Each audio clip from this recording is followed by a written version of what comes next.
जबकि मरते दम तक बंदा को इल्म हासिल करते रहना चाहिए। आया है उतलबुल इल्म मिनल महद इला लहद, obtain knowledge from the cradle to the grave. मां की गोद से लेके कब्र की गोद तक इल्म हासिल करते रहो और हर दिन नई नई चीज सीखते रहो यहां तक कि मौत आ जाए। तूफान की जद में है जहाज, सारे मुसाफिर रो रहे हैं, सामने मौत नजर आ रही है और आप इस खौफ की घड़ी में किताब का मुताला कर रहे हैं। क्या कहा उस बंदे ने, वो यूरोप का रहने वाला, हम लोग तो सिर्फ घचड़ घचड़ बात करने वाले हैं, टाइम बर्बाद करने वाले हैं, सिर्फ दूसरों की गीबत शिकायत करने वाले हैं, अपनी बुराई दूर करके अच्छाई पैदा करने का ट्रेंड तो हमारे अंदर है नहीं। जो अच्छा काम कर रहा है उसकी टांग खिंचाई हमारे अंदर है। वो यूरोप का दानिश्वर क्या कह रहा है, इसीलिए तो मैं किताब पढ़ रहा हूं। अब जहाज डूबने वाला है, हम लोग मरने वाले हैं, कम से कम मरने से पहले पहले इल्म तो हासिल कर रहे हैं। अल्लाह समद, कम से कम मरने से पहले पहले एक चैप्टर तो पढ़ ले। कुछ समझता ही नहीं है, कुछ समझ ही नहीं रहा है कि मैं कल अगर मर गया तो मेरा क्या होगा। एक बंदा मेरे गांव का, वो डीएम बनने की तैयारी कर रहा था दिल्ली में। डीएम का मतलब हमसे ज्यादा तुम जानते हो, यूपीएससी की तैयारी, यूनियन पब्लिक सर्विस कमीशन। अब मोबाइल चला के गुटखा खा के बाप के पैसे का मालदा शहर में सनीमा देख के इस्तेमाल करने वाला, वो क्या जाने कि हमारा एम ऑफ लाइफ क्या है। बस आईए बीए एमए किया, नौकरी नहीं मिली, नहीं नहीं हिंदुओं का मुल्क है, मुसलमानों को नौकरी नहीं मिलती है, यही बोलेगा, ठगेगा। तुम काम चोर रहा, रात का गलत इस्तेमाल किया, सनीमा देखता रहा, दोस्ती यारी करता रहा, किताब नहीं पढ़ा और डिग्री ऐसे ही चोरी करके एमए पास कर गया। अब नौकरी, आजकल कंपटीशन का जमाना है, नौकरी नहीं मिली तो नहीं पापा ये इंडिया मुशरिकों का मुल्क है, हिंदुओं का मुल्क है, मुसलमानों की नौकरी यहाँ नहीं मिलती है। दो चार जूता चेहरा पे मारे, चेहरा लाल कर दे। हिंदुओं का मुल्क है ये न हिंदुओं का मुल्क है न सिखों का मुल्क है, ये मुल्क सारे हिंदुस्तानियों का है, ये मुल्क हमारा है। अगर हिंदुओं का मुल्क होता तो शाह फैसल नाम का लड़का कश्मीर का आईएएस में पूरे इंडिया में टॉप नहीं करता। अगर सिर्फ हिंदुओं का मुंह देख के नौकरी मिलती तो पिछले साल 35 मुसलमानों के लड़के डीएम नहीं बनते। मेरे पास हर साल का डाटा मौजूद है। मोदी जी के आने के इस 10 साल के पीरियड में कितने बच्चे आईएएस ऑफिसर बने, वो सब डाटा है। पिछले साल मुसलमानों की एक बेटी गोरखपुर की नौशीन नाम की, उन्होंने आईएएस में 9th रैंक, 9वां रैंक लाया। जबकि आईएएस कोई कंपीट कर ले 800वां रैंक भी लाए तो भी बहुत बड़ी बात है, 9वां रैंक लाना इतने लाख बच्चों में बहुत बड़ी बात है। अब हमारी बेटी दूसरों का मुंह देखेगी, लव लेटर लिखेगी, दूसरों से चक्कर चलाएगी, वो तो फटीचर क्लास की बन जाएगी। अब जो सारा टाइम किताब पे लगाएगी, फोकस करेगी, मेहनत करेगी, न अपने रिश्तेदारों की शादी में जाएगी। ये दुनियावी हिसाब से मैं कह रहा हूं, बाकी मजहबी एतबार से जो हमारी बातें हैं वो तो है ही।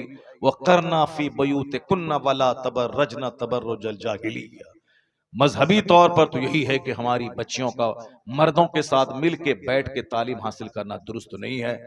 मजहबी तौर पर तो यही है कि हमारी माँ बहन बेटियां वो दीन सीखें, दीन पढ़ें, कनीज़े फातिमा बने। वो उनको नहीं बनना है डीएम, बल्कि डीएम बच्चा पैदा करना है। सुभान अल्लाह। वो कनीज़े फातिमा बनकर हैं, उनकी गोद से मुजाहिद पैदा हो, सलाहुद्दीन अय्यूबी जन्म लें, वो औरंगजेब जैसा बादशाह दुनिया को अता करे। वो जब खुद रहेंगी लंगटी तो बच्चा तो महापापी पैदा हो जाएगा। वो रहेंगी तालीम याफ्ता मुहस्सब कनीज़े फातिमा, तब बेटा गुलाम हुसैन पैदा हो जाएगा।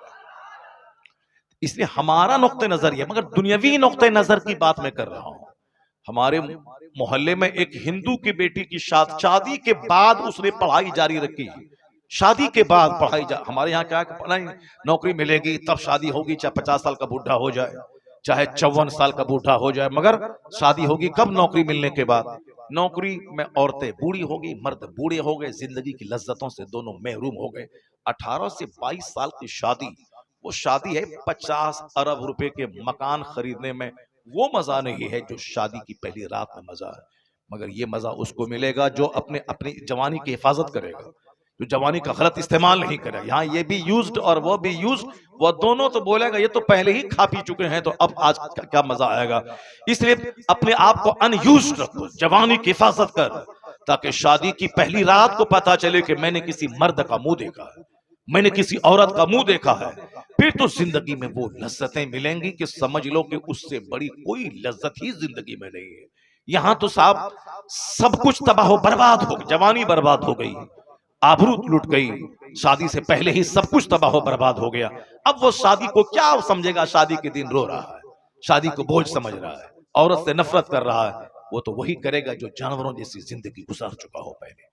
टाइम पे शादी, वक्त पे शादी, वक्त पे औलाद, ताकि हम 60 साल के रहे तो 30 साल का मेरा जवान बेटा मेरा पार्टनर हो जाए, ताकि हमको दुनिया छोड़ने का कोई गम मेरे सीने पे नहीं रहे। शादी होगी 50 साल में, बेटा पैदा होगा, अगर बेटा भी पैदा हुआ ये 70 साल का होगा, तब बेटा होगा जाकर के 20 साल का। बेटा से कोई फायदा इसको नहीं मिलेगा। अगर बेटी पैदा हुई तो मरने वाला बुढ़ा 70 साल का रहेगा, बेटी होगी उसकी 20 साल की। अब शादी ना कराने का गम लेके बुढ़ा मर जाएगा। जवानी में शादी कर 18 से 20 साल की उम्र में, ताकि 50 साल 40 साल होते होते तेरी बेटी जवान हो जाए, शादी के लायक हो जाए। फिर तू भाग दौड़ के अपनी जवानी बेटी की शादी अच्छे घर में करा दे। और अगर बेटा हो गया तो फिर तेरा पार्टनर होगा, तू भी कमाएगा 10,000, तेरे बेटे कमाएंगे 10,000। जो काम 2 आदमी मिलके करेगा, 4 आदमी दूसरे, यहाँ वो आदमी वो अकेला करेगा, चूंकि बेटा पार्टनर होके अपने बाप को राहत और सुख पहुंचाने वाला बन जाएगा। शादी वक्त पे होनी चाहिए ताकि शादी की लज्जतें महसूस हो। अब जरा गौर से सुनिए, मैं ये कहने वाला हूं कि उसके यहाँ शादी हुई, शादी के बाद भी पढ़ाई जारी रखा उसने, उसकी औरतें, कोई कहानी नॉवेल अफसाना नहीं है। अब बिल्कुल करंट 2-4 साल पहले के बाद, जहां मेरा मदरसा है उस मदरसे के बाजू में हिंदू का मोहल्ला है, वहां उस लड़की की शादी हुई। और हमारे यहाँ लड़की की शादी होने के बाद अब तलावत, दुरूद, नमाज, शादी से पहले तिलावत है, ताकि जब लड़का देखने के लिए आए लड़का वाला तो कहेगा हाँ हाँ मेरी बेटी कुरान भी पढ़ती है।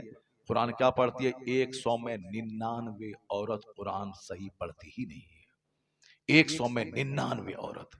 किस कदर जहालत है, किस कदर इलिटरेसी है हमारी मोहम्मद सोसाइटी में।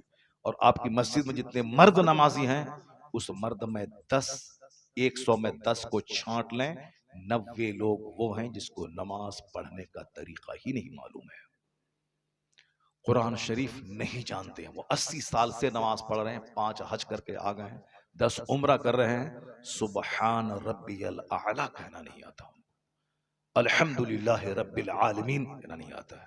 जैसे वो गुजरात का वो दीनी गुफ्तगू को इज्जत देनी होगी। अब जरा गौर से सुनिए मेरी बात जो मैं कह रहा हूं।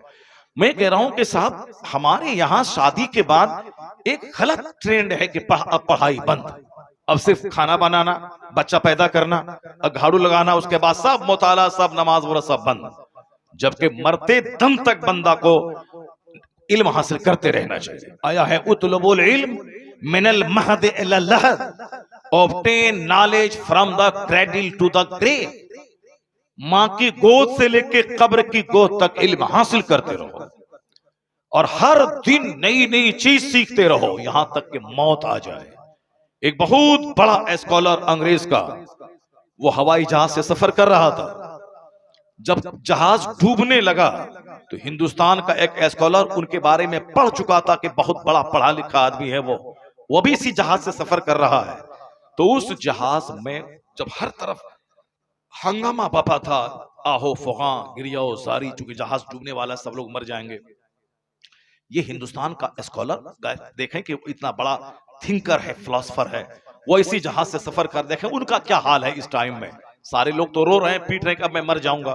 देखें उस बड़े फिलोसफर जिनकी एक एक बात में जिंदगी मिलती है, जिनका एक एक सेंटेंस वेटी वजनदार होता है, प्रेशस कीमती होता है। जरा उनसे पूछें, देखें उनका क्या सिचुएशन है इस मौत जब सामने नाच रही है, कश्ती डूबने वाला है। वो जब गया उसके कमरे में, हवाई जहाज, ये पानी वाले जहाज में, देखा कि वो किताब की स्टडी में लगा हुआ है। क्या बात है, किताब पढ़ रहा है। कहा सर तूफान की जद में है जहाज, सारे मुसाफिर रो रहे हैं, सामने मौत नजर आ रही है और आप इस खौफ की घड़ी में किताब का मुताला कर रहे हैं। क्या कहा उस बंदे ने? वो यूरोप का रहने वाला, हम लोग तो सिर्फ घचड़ घचड़ बात करने वाले हैं, टाइम बर्बाद करने वाले हैं, सिर्फ दूसरों की गीबत शिकायत करने वाले हैं, अपनी बुराई दूर करके अच्छाई पैदा करने का ट्रेंड तो हमारे अंदर है नहीं। जो अच्छा काम कर रहा है उसकी टांग खिंचाई हमारे अंदर है। वो यूरोप का दानिश्वर क्या कह रहा है? इसीलिए तो मैं किताब पढ़ रहा हूं। अब जहाज डूबने वाला है, हम लोग मरने वाले हैं, कम से कम मरने से पहले पहले इल्म तो हासिल कर रहे हैं। अल्लाह समद, कम से कम मरने से पहले पहले एक चैप्टर तो पढ़ ले, मरने से पहले पहले एक इल्म तो हासिल कर लें। इसीलिए तो पढ़ रहा हूं। हालांकि जहाज डूबा नहीं, बिल्कुल उलट पुलट करके तूफान की जद में आकर के बस किनारा मिल गया और जहाज बच गया। अगर नहीं बचता, मर जाता, तो ये बात हमको कैसे मालूम होती? क्योंकि जो उस जहाज पे सवार था उसने जहाज से बचने के बाद तब स्टेटमेंट दिया कि ये देखें स्टडी करने वाले लोग कैसे कैसे होते हैं, मौत के वक्त में भी मुताला करते हैं। और यहां शादी हुई, पढ़ाई बंद, शादी हुई, दुआए कुनूत तक याद नहीं। शादी के बाद जो गांव देहात के मकतब में पढ़ाने वाले मौली साहब से, मुंशी जी से जो पढ़ा था, अलम तरा कैफ़ फ़अल रब्बुका बिअस्हाबिल फील अलम यजअल कदम फी तज़लील वरसलम तरा रब्बिल, जो मकतब के मुंशी से पढ़ा था, उसी तरह की हमारी बेटियां मरते दम तक पढ़ते रहती, हमारे बच्चे मरते दम तक उसी तरह पढ़ते रहते हैं। ये नहीं कि अब जिंदगी बची है, शादी के बाद कम से कम वक्त है तो चलो ट्यूशन पढ़ करके अच्छे कारी से कम कुरान पाक की 20 सूरतें, जो तरावी की नमाज में जब मैं तन्हा पढ़ूं तो कम से कम 20 सूरतें, कम से कम 10 ही सही अलम तरा कैफ़ा से लेके कुल अऊज़ु बिरब्बिन नास तक ठीक से पढ़ लें, ताकि नमाज सही हो जाए। उसको तरावी में भी पढ़ लें डबल करके, और पांचों नमाजें उसी 10 सूरतों से पढ़ें। कम से कम इतना तो कर लेना चाहिए। नहीं, बूढ़े हो गए, कुरान पाक कायदे से पढ़ नहीं पा रहे हैं। जरा देखें, वो हिंदू की बेटी शादी जवान हो चुकी थी, शादी हो गई, शादी के बाद अपने शौहर से कहा, शौहर से बोली कि मैं स्टडी जारी रखूंगी, आपकी खिदमत में कोई कमी नहीं होगी, मैं आपकी वाइफ हूं, मैं टाइम निकाल के मैं स्टडी करूंगी। तो शौहर ने कहा हाँ ठीक है, स्टडी करो। इस कदर डीपली पढ़ाई करी कि पूरा हिंदुस्तान अखबार में आया था, सारा मेरा शहर खुशी मना रहा था। हिंदू तो खुशी मना ही रहे थे, मुसलमान भी उसकी मेहनतों की दाद दे रहे थे कि शादी होने के बाद, एक बच्चा होने के बाद भी पढ़ाई जारी रखी। वह ब्लॉक डेवलपमेंट ऑफिसर भी बन गई, बीडीओ ब्लॉक डेवलपमेंट ऑफिसर बन गई वो। और हमारी बेटी अलम तरा कैफ़ा भी नहीं पढ़ पाई, दुरूद ताज भी नहीं पढ़ पाई, दुरूद इब्राहिमी भी कायदे से याद नहीं है। अगर कह दुरूद इब्राहिमी पढ़ो तो कोई बच्चा नहीं पढ़ पाएगा, वह भूलेगा, सर खुजलाएगा। अल्लाहुम्मा सल्ली अला मोहम्मद पर कहीं बारकता बोलेगा, कहीं कहीं कहीं वो कुछ बोलेगा, कायदे से नहीं पढ़ पाता है, वो पढ़ ही नहीं पाता है, चूंकि मजाज ही नहीं, बस खाना पीना मर जाना है। हदीस में आया है, उस बंदे पे नहुस तक तारी है, उस पे लानत है। कौन? जो दिन गधे की तरह गुजारता हो और रात मुर्दार की तरह गुजारता हो। गधे की तरफ मतलब धोबी के घर से कपड़ा ढोना घाट तक, घाट से धोबी के घर तक, गधे की तरह साफ ईंट ढोना, चक्की पीसना। वो गधा जो मेहनतें करता, उसको मालूम नहीं कि मेरी पीठ पर किताब है कि लकड़ियां है। वो गधे की तरह मेहनत करना, रात मुर्दार की तरह सो जाना। जो दिन भर खेत खलियान, दुकान, मार्केट, बाजार, ये सामान, वो सामान, ये ऑर्डर, वो ऑर्डर, वो सप्लाई, यानी कभी ख्याल तक ना आया कि मुझे अगर कल मर गया तो मेरे पास क्या होगा। न जमीन रहेगी, न मकान, न पैसे जो मैंने कमाया, न फिक्स डिपॉजिट, कुछ नहीं रहेगा मरने के बाद। जहां खरबों साल रहना है, बेगिनती साल रहना है, जहां का एक दिन 50,000 साल के बराबर है आखिरत का, वहां मेरा क्या बनेगा। अक्लमंद वो है जो फैक्ट्री भी चलाएगा, जन्नत जाने की तैयारी भी करेगा, फजर भी पढ़ेगा, 8 घंटे काम करेगा, फिर टाइम निकाल के जोहर पढ़ेगा, जोहर पढ़ेगा, फिर 4 घंटे काम करेगा, फिर असर पढ़ेगा, फिर 2 घंटा काम करेगा, फिर मगरिब पढ़ेगा। वो जानेगा कि 24 घंटे में 8 घंटे तो मैं सो गया, 12 घंटे तो मैं काम किया, कम से कम 2 घंटे तो निकाल लूं, ताकि अगर कल मर गया, कंपनी मेरे पास नहीं रहेगी मगर सजदा तो मेरे पास रहेगा।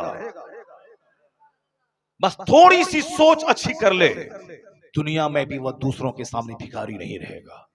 जो दुनिया में नहीं पढ़ाई करेगा वह दूसरों के सामने हाथ फैलाएगा, जो पढ़ाई नहीं करेगा, नौकरी नहीं करेगा, वह दूसरों के सामने भीख मांगेगा, जो कायदे से मेहनत करके खेती बाड़ी नहीं करेगा वह दूसरों के सामने भीख मांगेगा, वह मजदूरी करेगा, पंजाब दिल्ली में जाकर रेडी चला ठेली चलाएगा, आज बेशुमार लाखों बच्चे मुसलमानों के, बिहार और बंगाल के, जो दिल्ली और पंजाब में जाके रेडी और ठेला चला रहे हैं, ये वही बच्चे हैं कि अगर उनका मजदूर बाप अगर मजदूरी करके अपने बच्चों को पढ़ा दिया होता तो उनका बेटा हीरो साइकिल में रेडी नहीं चलाता, उनका बेटा कम से कम टीचर बन के 1 लाख रुपए महीना कमाता। वो अपने घर और समाज वालों की इज्जत में इजाफा करता। लेकिन बाप भी इतना जाहिल, वो भी मजदूरी करता रहा और 5 साल 6 साल के बच्चों से भी मजदूरी करवाता रहा। एजुकेशन, दुनिया की तालीम जरूरी है दुनिया में खुशहाल रहने के लिए, दुनिया की तालीम जरूरी है यहां खुशहाल होने के लिए।